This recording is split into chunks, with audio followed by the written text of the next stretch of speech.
A primeira reunión do Consello do Campus deste curso académico estivo dedicada na súa maioría aos temas das infraestructuras do campus de Ourense. Falouse tanto das obras que están xa en marcha, como por exemplo no eido da sustentabilidade enerxética, como da planificación dos novos edificios para as novas titulacións. A prioridade absoluta é un novo centro para a enxeñería aeroespacial, porque creo que é algo que está moi demandado, que ahora mesmo están repartidos, espallados polo campus, e creo que unha escola desta importancia ten que ter un edificio, e tamén estamos xa a traballar, é unha prioridade tamén dentro desta planificación que estamos a facer a medio prazo, pois un espazo para enxeñería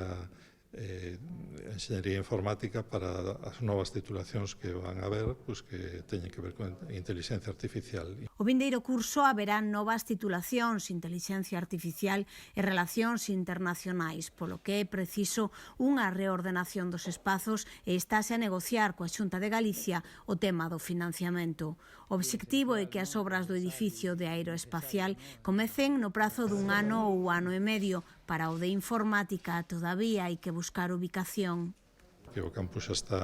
bastante completo, digamos que o novo edificio de aeroespacial ocuparía a derradeira parcela que hai no campus norte e, polo tanto, seguramente tardaremos un pouco máis, pero, eu espero que dentro da vixencia do plan de financiamento poidamos acometer os dous edificios.